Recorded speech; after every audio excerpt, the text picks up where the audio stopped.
Hi guys! For this video, ang pag-uusapan naman natin is analysis ng mga first degree statically indeterminate planar frames using the force method. No?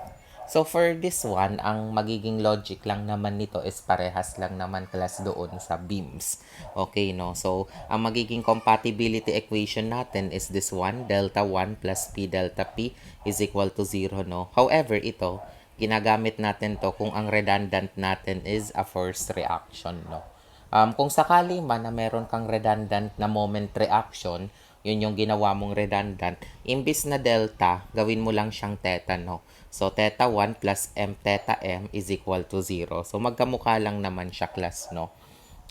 Isa pa sa kino-consider natin dito, yung pag-compute ng theta 1 or delta 1 and theta 1 is still the same. The integral of big M small m over EI dx. And yung pag-compute naman ng delta P or yung ating theta M, here, that's the integral of m squared over EI dx. So, parehas lang naman sila, no? So, ang pinagkaiba lang, ito, yung redundant mo is force. Kaya ang nilalagay mo sa virtual system is a unit force, no? Pero dito, ang redundant mo is a moment. Kaya ang nilalagay mo ay unit moment, di ba, no? Kung maalala nyo in the virtual load method sa pagdetermine ng deflection and rotation ng any parts of the beam and frames, no? So, yung logic lang naman nito is same nga lang naman sa unit load method, no? So, para mas maintindihan natin yung topic, siguro mas maganda na mag-solve tayo ng example. So, basahin ko siya. Perform a structural analysis of the frame loaded as shown below using the force method. Assume that the flexural rigidity of BCD at BCD is EI and that of for AB is 2EI, no? So, ito yung load natin sa member AB na vertical. That's 22 kilonewton per meter na rectangular load. And sa BCD, may 58 kilonewton sa point C na naka-act, no? Yung flexural rigidity dito ay EI, ito naman ay 2EI, no? So, ayan siya, no? So, sige, simulan na natin, class, na i-solve ito. So, for the solution, of course, as a precaution, we need to check, no? If the structure is unstable, stable, or determinate, no? So, i-copy ko siya. Checking muna to, class, no? Para masiguro natin na nasa tama yung ating gagawing process, no? So, halimbawa, ito yung ating structure.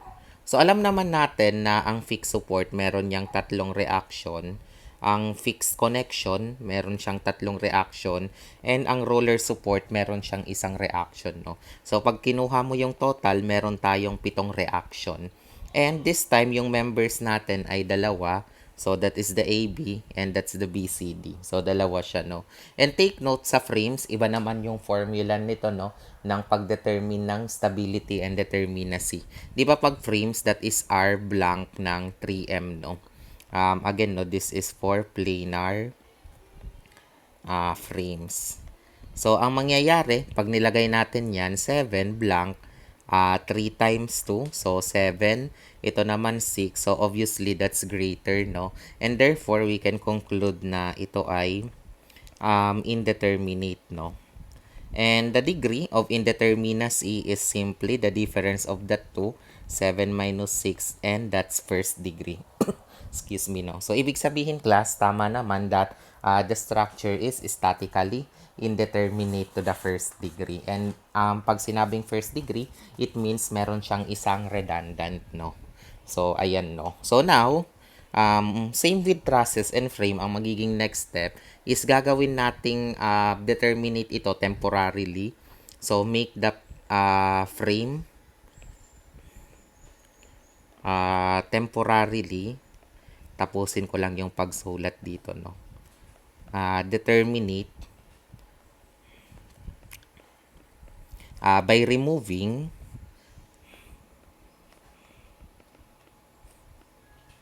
one redundant reaction, no? So, ayan, no? So, paano natin siya gagawin? So, marami kang ways para gawin yon. Pero ako, personally, I suggest na dito sa support at B, tanggalin na at D, sorry no, tanggalin natin yan no. Kasi alam niyo naman, ang roller support, isa lang naman yung reaction niyan. So, pag tinanggal ko muna itong roller temporarily, di magiging tatlo na lang yung reactions natin. And therefore, magiging 6 and 6 dito, magiging determinate siya temporarily, no? So, ganun yung naiisip ko dito na diskarte, no? Again, no? So, same with trusses and beams. Ang kailangan nyo ditong gawin is tanggalin nyo muna yung isang redundant na reaction. May freedom ka naman piliin kung ano yung gusto mong tanggalin, no? Pero here, the most practical option is the roller support at D. Yun na nga, ginagawa natin yan para maging determinate muna siya. So, in this case, ayan na siya, no? Tinanggal ko muna yon. So now, the structure now is determinate. And kung determinate na siya, you can now compute the supports at A. No? So, kayang-kaya na yan makompute. And please compute it right now. Excuse me.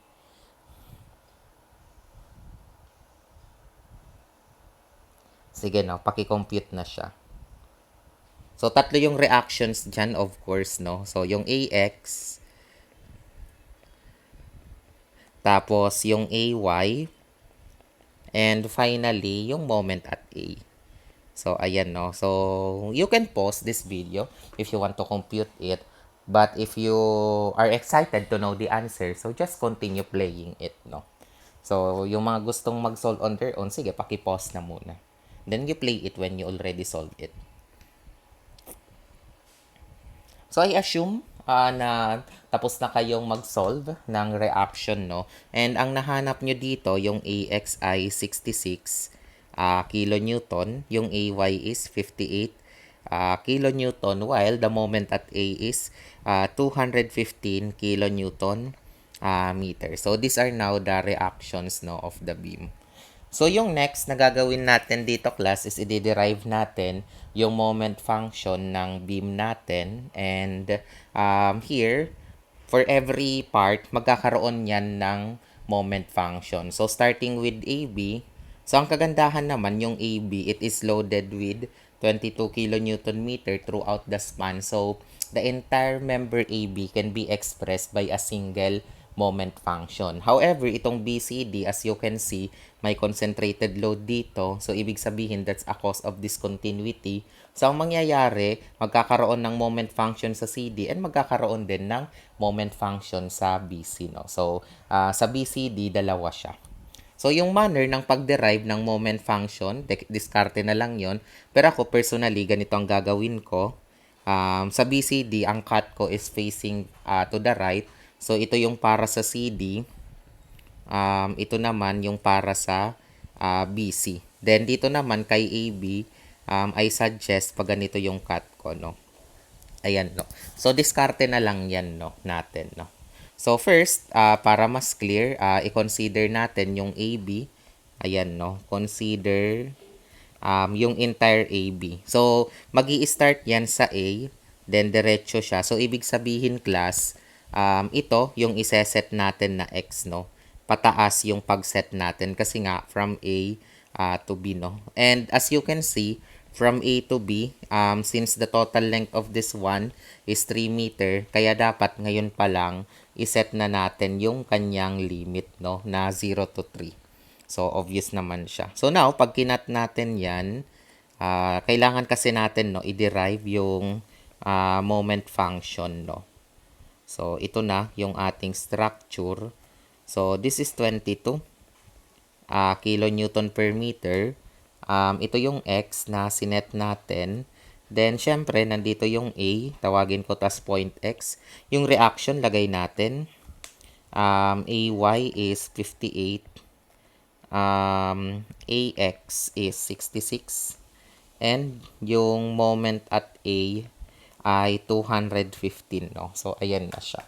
Ngayon, pag dinerive natin yung moment function, ilagay ko lang siya dito, no? As the big M. So, all you need to do is to use equilibrium, no? So, halimbawa, summation, moment at X equals 0. So, clockwise moment equals counterclockwise moment, no? So here, sa point X tayo magfo-focus. So ang clockwise moment natin dito class is obviously ito mismong 66, 'di ba no? Itong AX tapos ang moment arm niya ay X no. Kaya dapat 66 times X. Ayan, no? So, 66 times x. For the counter, yung AY, i-ignore natin yan, class, kasi yung AY, it will directly pass through x, kaya wala siyang silbi ngayon.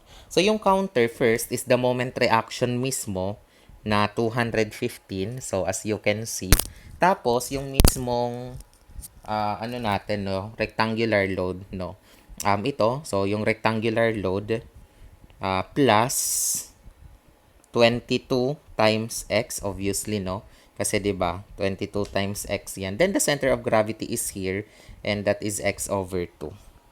And do not forget the moment itself as a counterclockwise moment, no? Kaya pag sinimplify natin to, 66x equals 215 minus 11x plus 11x squared plus m. And pag nilipat mo, yung m ay 66x minus 215 minus 11x squared, no? So that is now the moment function due to the real load, no?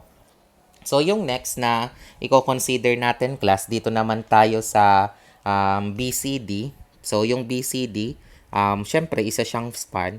Pero para hindi tuloy tayo malito, tatawagin ko siyang DCB. Kasi this time, kung yung pagkat natin, pag ganito, it's recommended na right to left ang orientation natin. Kaya DCB. Ayan, no? So, here, sa DCB, dalawa yung span natin dyan. So, here, pag kinonsider natin yung DCB, so yung una, yung DC muna, which has a limit from 0 to 2, kasi nga kung titingnan mo, ito naman palagi yung iseset natin dyan na X. So, yung starting point ID, no? So, yun, no? So, DCB. So, pag drawing ko, yung part na yan, madali lang naman yon. Here, kasi wala naman siyang load, ito yung point D. Wala naman siyang load, no? Tapos, dito naman, yung X natin, no? Pag ganyan siya. From right to left ang orientation. And ito yung point X. And of course, ito yung moment. So, sa mga nalilito, no? I simply draw this one. And yun na nga, wala siyang load. Di, wala tayo niyan magagawa, no? So, you can simply use summation, moment at X equals 0. So, clockwise equals counterclockwise. So, yung clockwise is the moment itself and wala namang magko-contribute ng counterclockwise moment. So, it's okay, no? That the big M is 0. Normal lang yun, no? Common din naman yun.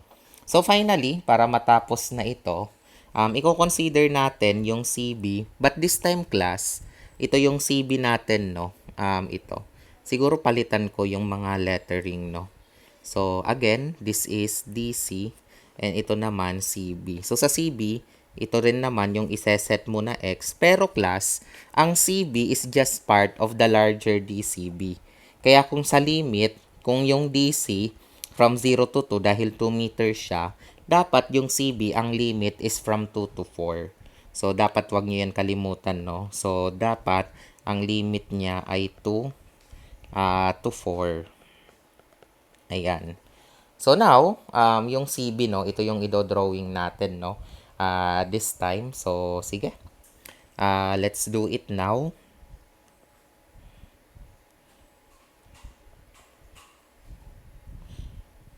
So, nandito yung D. Tapos, nandito yung 58 kilonewton. Tapos, yun na nga. Ito yung X na tinutukoy niya, no. That's right to left orientation. So, 2 meters naman ito, no? Kasi nga, ito yung point C. Then, syempre ito, X minus 2 siya. So, tawagin ko lang to as point X, no? So, sa naguguluhan, again, ito na yung drawing kong part, no? Papunta na dito. Ayan na siya. Then, konting design lang.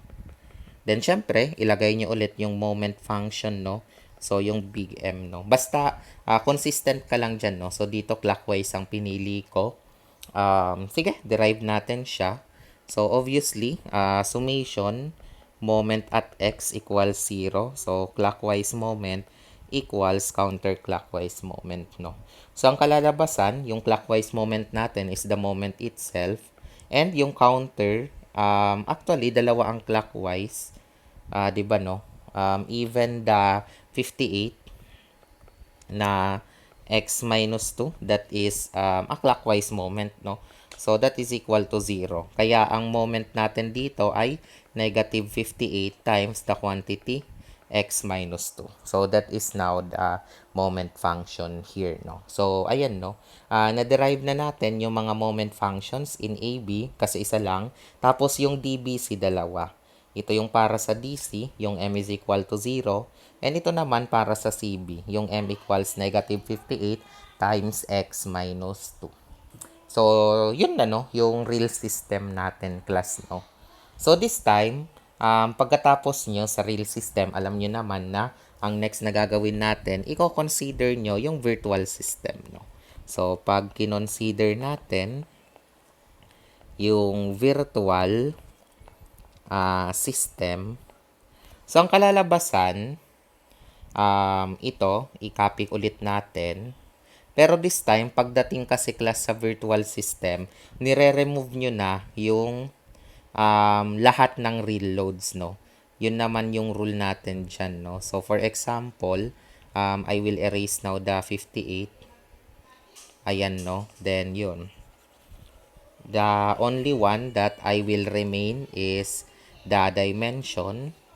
So, even the support, no, initially that's removed kasi nga, again, we temporarily make the structure determinate, no. So, ayan siya. Then, erase ko lang tong D so that I can place that somewhere else, no. Ayan, no. Kasi class, magfo-focus na tayo sa D and dyan na tayo maglalagay ng force, no. So, nasa sa inyo kung ang ilalagay nyong force sa virtual system ay pataas or pababa. May freedom ka naman, no, na pumili ng sa tingin mo mas mas madali para sa iyo. Okay, no? So now, let's now try to derive the moment function here. So, ang gagawin nyo lang naman sa pag-derive ng moment function, maglagay muna tayo ng unit load. And ako, personally, I like to put a unit load downward, no? Tandaan nyo, no?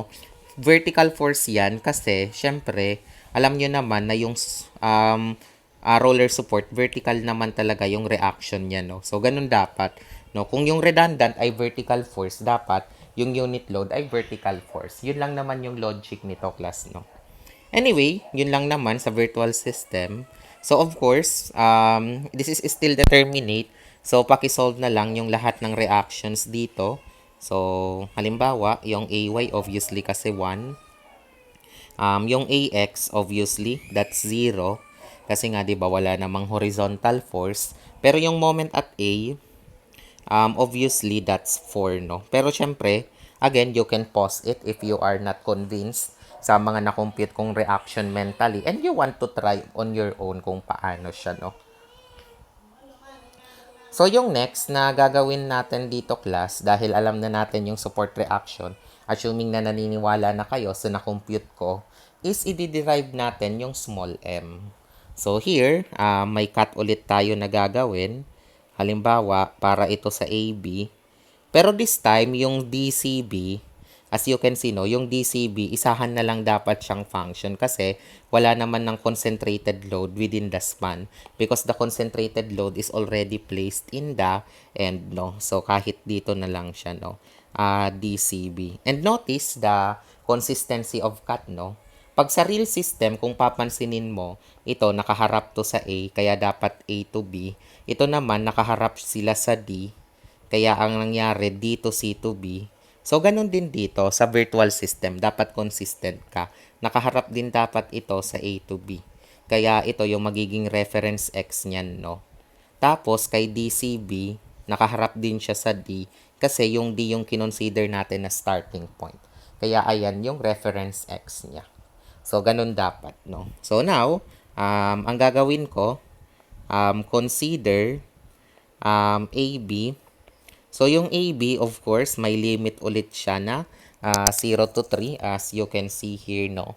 So here, ang gagawin natin dyan is, yun na nga, yung cut, i-ano natin, ito yung A, ito yung X, wala na siyang load sa virtual system.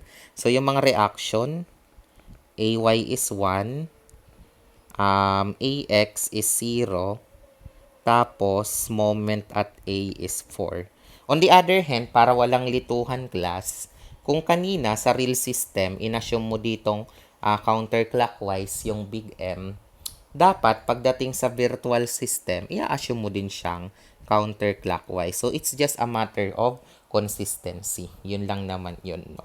So, now, summation moment at x equals 0. So, clockwise moment equals counter. By the way, syempre, ito yung iseset natin na x. So, here, as you can see class, the only clockwise moment is ax. Pero yung ax natin is already 0. Pero sige, formality, 0 times x equals, so ito, that's a counterclockwise moment yung 4. Tapos, yung small m agad, no? Kaya ito, 0 equals 4 plus m, or yung small m natin ay negative 4. So, that is now the moment function due to the virtual system, no? So, yung next na i-consider natin is yung DCB. Isahan na lang siya, no? Kasi nga, again, wala ka naman nang nakikitang unit load within the span. Take note, no? Virtual system na yung pinag-uusapan natin dito. So, pag kinonsider natin yung DCB, so, drawing mo lang yung part na yan.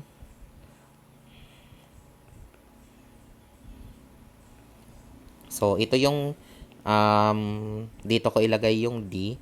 Ito naman yung C. Tapos, yung unit load, nandito nga sa point D nakalagay. Then, ito, tawagin natin as point X. And same kanina, di ba no? Kung sa DB and CD, we apply a moment as clockwise. So, as you can see here, clockwise yung application. So, dapat, ganun din dito, no? Dapat yung ilalagay nyong small m ay clockwise. So, consistency is the key. So, here, iseset ko siya as X. So, from D to C to B siya. Kaya ganyan yung arrowing niya. So, here, summation moment at X equals 0. So, clockwise moment equals counter clockwise moment, no?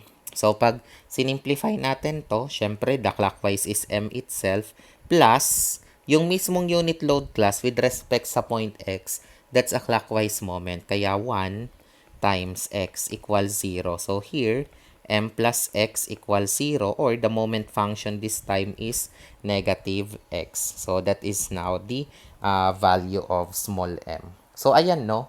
Natapos na tayo sa real system. Ito na yung mga moment functions na na-derive natin sa real system. And ito na rin naman yung functions na na-derive natin sa virtual system, no?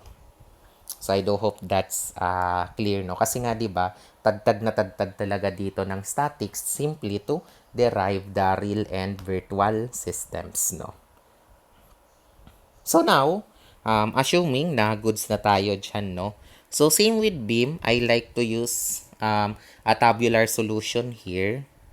So, ayan, no? So, magta-tabular solution tayo so that mas organized yung ating solution, no? So, here, i-consider natin yung member. So, meron tayong dalawang member. So, yung una, yung AB, and meron siyang limit na from 0 to 3. Ayan, no?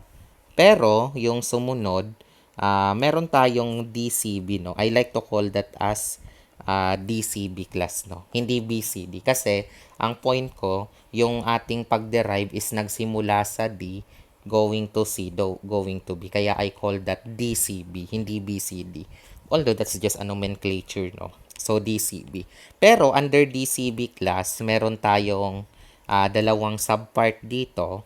So, yung una, yung DC, and yung limit niya is from 0 to 2. And yung sumunod naman, yung CB, tapos yung limit niya is from 2 to 4. So, ayan yung ating magiging, ito yung ating magiging format ng table natin. So, yun. So, first is the member, no? So, yung sunod na gagawin natin dito, class, pagkalagay nyo yung member na yan, so, of course, isusulat nyo na din yung mismong moment function na na-derive natin, no, for each span. So, for example, for AV, that is, ito siya, no, 66x minus 215 minus 11x squared, no. So, kailangan mo siyang isulat, class, no, para mas organize. So, 66x minus 215 minus 11x squared. Ito namang sa DCB, yung DC, that's 0, and yung CB, that is 55 or negative 55 times x minus 2. So, kung hindi nyo naalala, it's just there, no? Ito, no? So, ito yung DC, ito yung CB, no? Sorry. It's negative 58, no? My apologies, no? Hindi 55. Anyway, that's still, no? Kaya pa naman siyang baguhin. So, negative 58. Of course, the next step is ilalagay mo din naman yung small m natin. So, here, for the AB, that's negative 4. So, if that's a constant, so be it. Tapos dito naman, tandaan nyo yung na-derive natin, that's for DCB. Ibig sabihin, kasama na yung DC and CB. So, in both case, parehas na to, negative x. So, ayan siya, no? So, yung next na isusulat ko dito sa table, class, is the flexural rigidity. So, it's just a matter of reading comprehension na lang naman dito. So, basahin natin ng maigi yung problem. According dito, for the second sentence, assume that flexural rigidity at BCD is EI, while that for AB is 2EI, no? So, just put those there. Here, no? So, yung AB has 2EI, tapos yung BCD, that's EI lang daw, no? EI and EI, no? So, at this point, medyo kumpleto na tayo, no? Sa data. So, magpe-perform na lang tayo nung integration as needed. So, i-kumpleto ko lang siya, no? So, here, hanapin ko lang yung integral of big M, small m, over EI dx, no? So, you will ask for your calculator, no? To do this thing. Ayan, no? So, here, ito siya. So, for the first one, the integral of 66x minus 215 minus 11x squared. Tapos, yung kanyang small m, that's negative 4. Then, negative, 2ei siya, so divided by 2. So, from 0 to 3, no? So, ilagay ko lang yung limits niya. So, from 0 to 3 siya. Kaya, ang sagot natin, class, ay 894 over EI.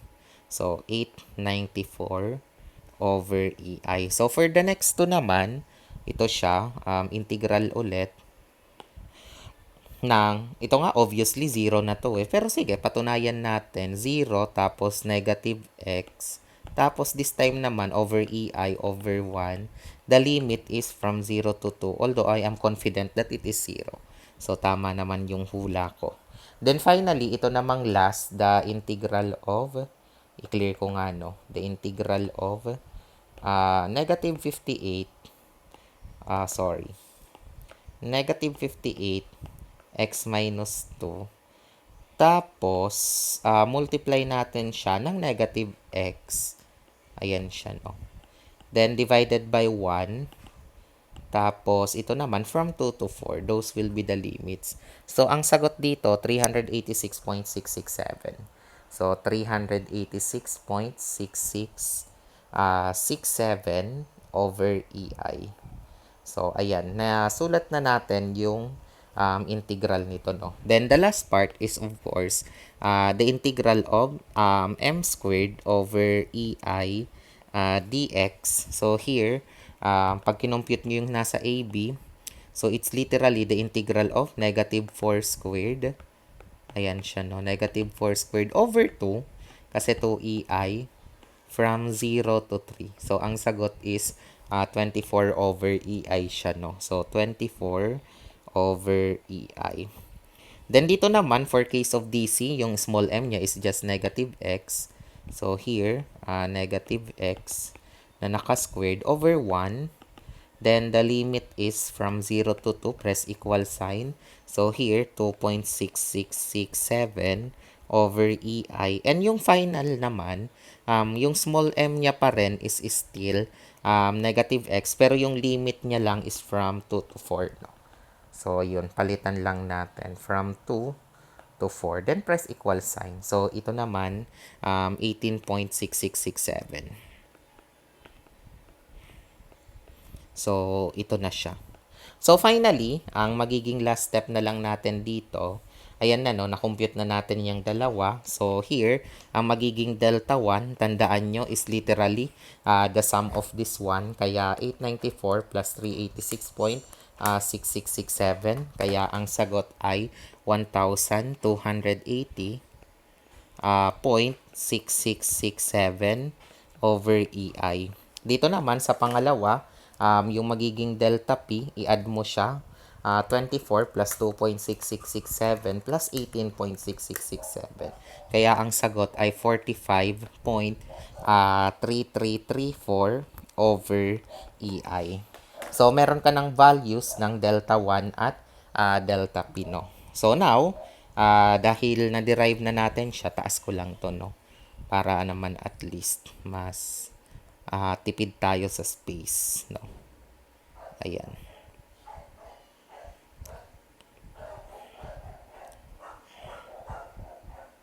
Ayan, no?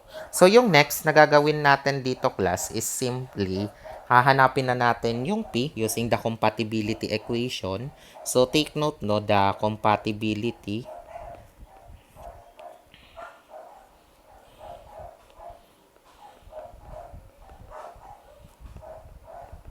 here is delta 1 plus P delta P is equal to 0. So, pag sinubstitute natin yan, 1,280.6667 over EI plus P na 45.3334 over EI, that's equal to 0. Obviously, the over EI will be cancelled out. So, mahahanap nyo yung value ng P.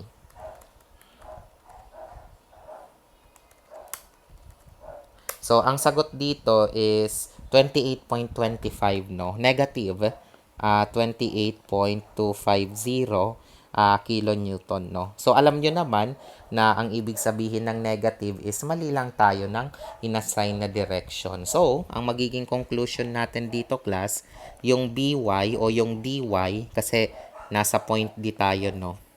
'Di ba, no? Yung D natin is the original location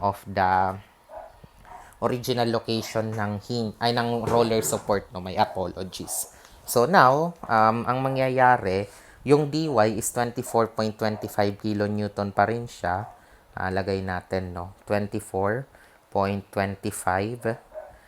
kilonewton siya, but this time upward dapat siya. Kasi take note, in-assume natin siya na pababa, pero negative siya, kaya ibig sabihin upward po talaga yung kanyang reaction. Okay po, no?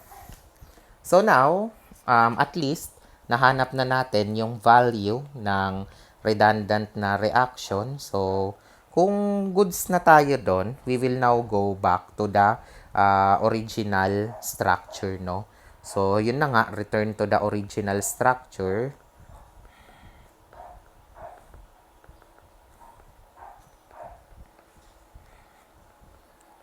So, i-copy ko lang to. Kasi nga yun ay paste rather, no? So, here, at this point, alam na natin, class, yung dy as 28.25. Sorry, no? 28. Nagkamali lang po ako ng nasulat, no? Anyway, hindi naman siya masyadong maka-affect pa for a while. So, yung dy, ilagay na natin dito, no? Pataas siya as 28.25 kilonewton. Ngayon, the next step is I will give you some time to solve for the AY and BY respectively, no? Sorry. Yung reactions na doon sa fixed support natin. Because this time, this is the real, ito yung totoong ano natin, no? structure. So, i-consider nyo na meron talaga ditong dy na 28.25. So, therefore, yung next na challenge, hanapin nyo na yung magiging AX, AY, saka moment at A. No? So, here, ito yung AX, ito yung AY, and ito yung moment at A. You may pause this video for a while, no? So that you can solve it on your own. But if sa tingin nyo, kaya nyo naman na siya, you can continue playing this, no?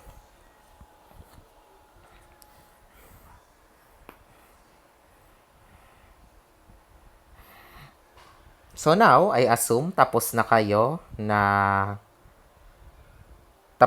no na mag-compute ng reaction, and yung mahanap niyo ng totoong reaction is yung AX is 66 kilonewton.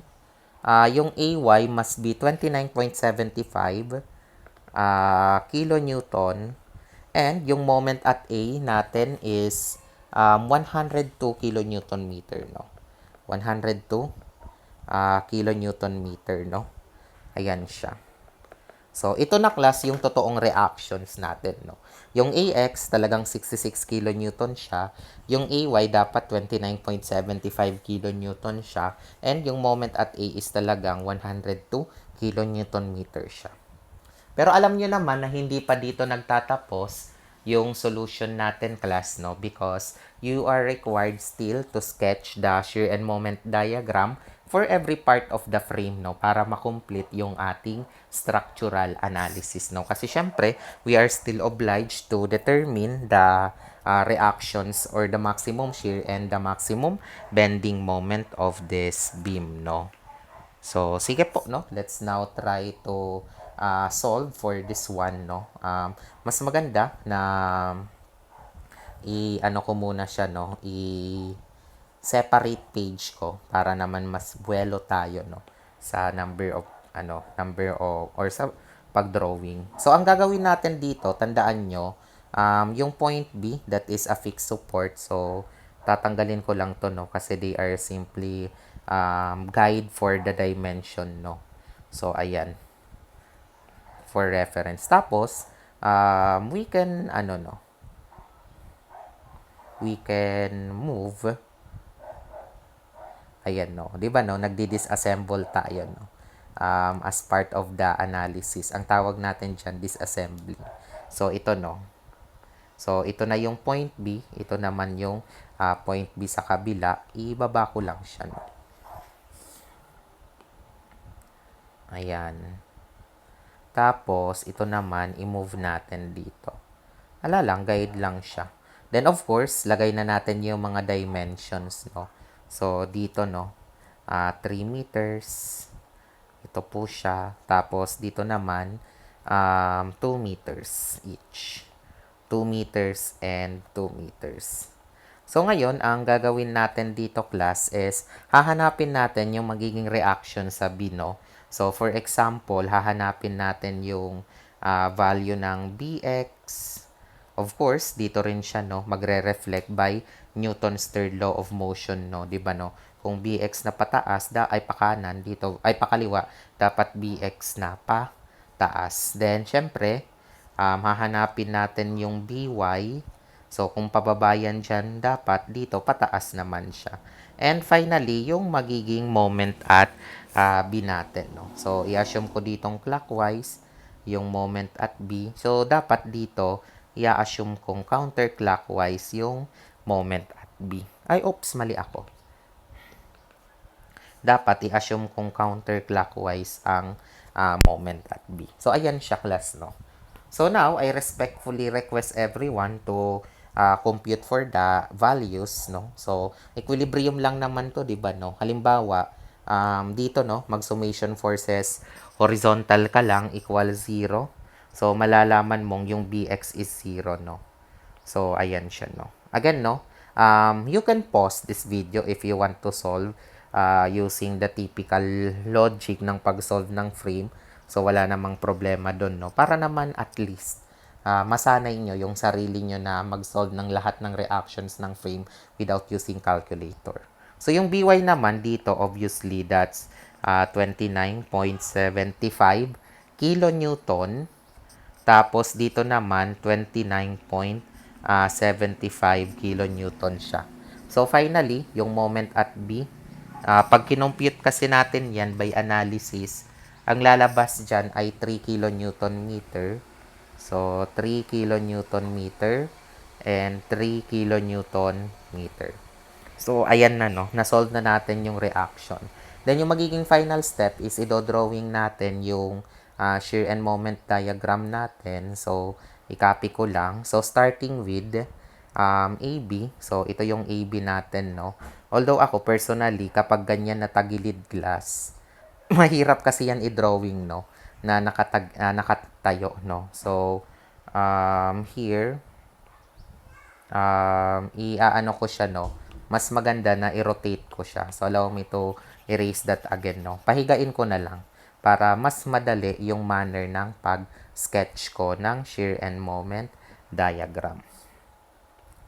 So, yung pag-sketch naman ng shear and moment diagram ng frame, the logic of that is very much similar lang naman doon sa nakasanayan natin, no? Sa case ng beams. So, ayan, no? Ito na yung ating AB. So, gawa lang tayo ng guidelines. Ayan siya.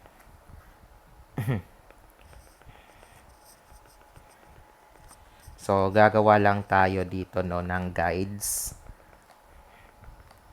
Tapos, ito na nga, i-prepare na natin yung sa shear diagram. So, for the case of shear, as you can see, mauuna na pataas ito, no? So, dapat tataas yan. And, in that case, pag kinompute natin yan, that is equal to 66, no? So, here, tataas yan and magiging 66. Pero, pagdating naman dito, no, meron tayong uniform load dyan na 22 times 3. 22 times 3 is 66. So, 66 minus 66 is 0, no? So, this is now the shear diagram. And pag kinompute mo yung area in preparation sa moment diagram, so, 1/2 ng 66 times 3, ang sagot dito ay 99 ang area dito, no? So, ayan. So, let's proceed to the moment diagram. So, sa moment diagram naman, ang magiging itsura niya is dito, magsisimula tayo sa 0. But since there is a counterclockwise moment, kaya dapat pababa agad siya, no? So, automatic, bababa tayo ng negative 102. Tapos yung sunod na mangyayari class, since that's a triangle, so negative 102 plus 99, di ang kalalabasan dyan is negative 3. So, di ba ganun naman siya? And therefore, finally, meron tayo ditong clockwise, no? Tama ba? Clockwise? Yes. Clockwise na 3 kilonewton meter. Eh di ba kapag clockwise, paangat yung drawing natin. So, ayan na siya. So, this is now the shear and moment diagram of member AB. Pag na-solve ko na siya, at this point, i-rotate ko na to ulit, no? Doon sa kanyang original na shape, no? So, this is now the shear and moment diagram. Kung gusto nyo, i-adjust nyo tong part na to, no? So that hindi tayo nagsasayang ng space. Pwede naman. Ayan, no? Nasa sa inyo lang naman kung gusto nyo. Ayan, no? So, 66. Ito naman, 66, no? Tapos, yung moment, iusog ko lang siya ng isang step. Ayan. So, this is now the shear and moment diagram at member AB. So, for member BC naman, ito siya. I-copy ko lang. And ang kagandahan naman, nakatayo naman to, ay nakahiga naman. So, kahit idiretso nyo na lang to na i-drawing, no? So, here.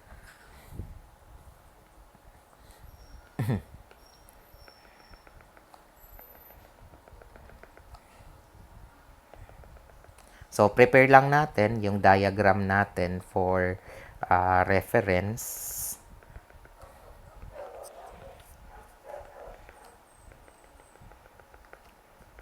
So, let's now start sketching the shear diagram of member BCD, no? So, of course, magsisimula tayo sa Positive 29.75. So, tataas siya. Tapos, yung sunod, flat lang dito. Then, may pababa na 58, kaya 29.75 minus 58. So, the answer is negative 28.25, no? So, negative 28.25. Then, diretso lang to.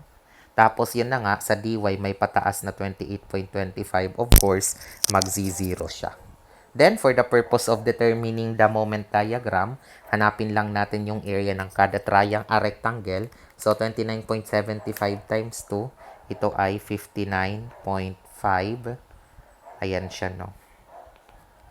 Tapos, yung isa naman, negative 28.25 times 2.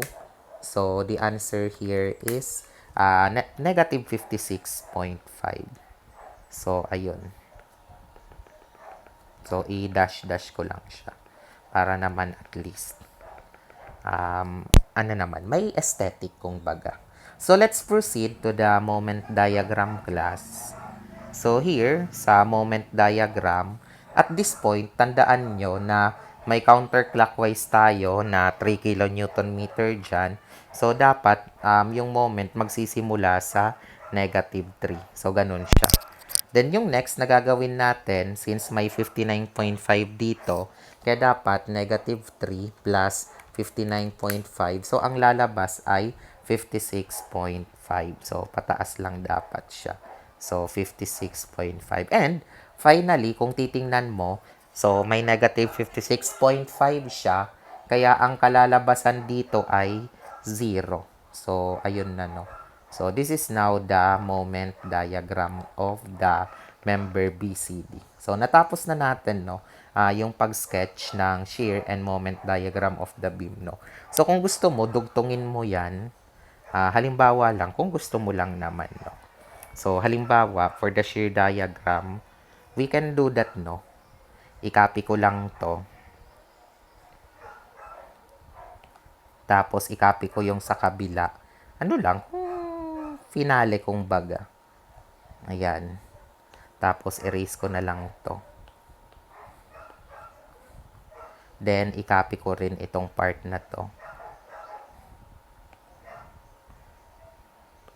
So, this is now the, ayan, no. So, this is now the shear diagram of member ABCD.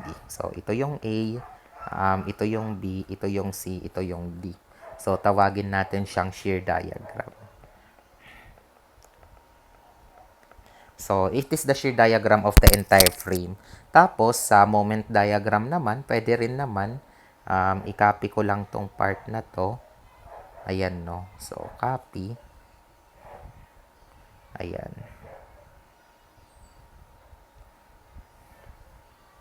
Tapos, i-copy ko rin tong part na to, no. Then, i-attach ko lang. So, medyo pangit lang kasi siya tingnan because of course, overlapping. Pero, ganyan naman talaga, no? Yung kalalabasan sa shear and moment diagram. Siguro, i-move ko siya so that mas malinis tingnan, no? So, ito. Ayan. Erase ko na lang tong mga residue.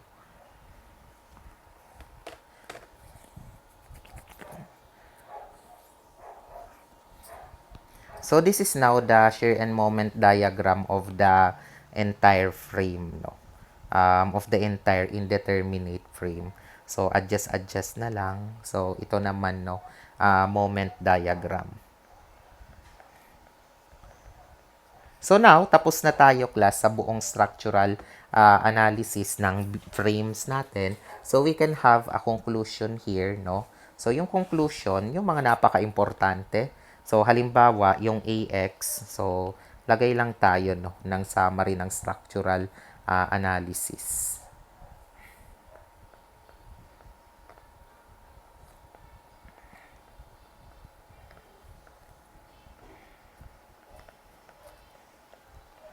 So, yung magiging summary ng structural analysis natin, yung AX, talaga naman na 66 kN na siya. Tapos, yung AY class, that's 29.75 kN.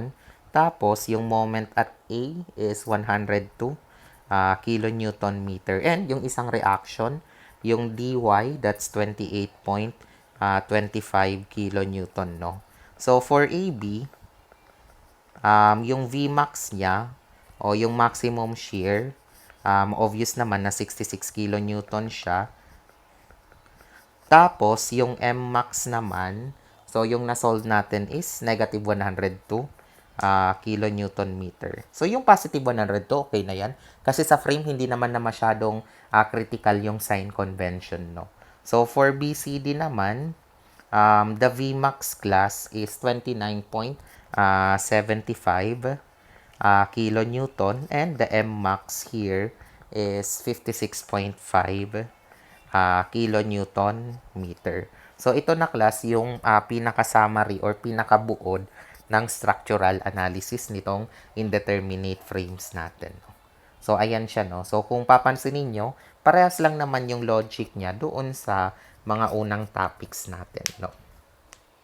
So, I do hope, no, for this video, even though it's, I think, lengthy, naintindihan nyo, no, yung process ng pag-solve ng statically indeterminate frame to the first degree. So, if you not, if hindi nyo siya na-gets agad, don't worry, no, because meron pa itong succeeding example for you to watch and analyze, no. So, for this video, yun na muna, no. Thank you so much and ingat kayong lahat.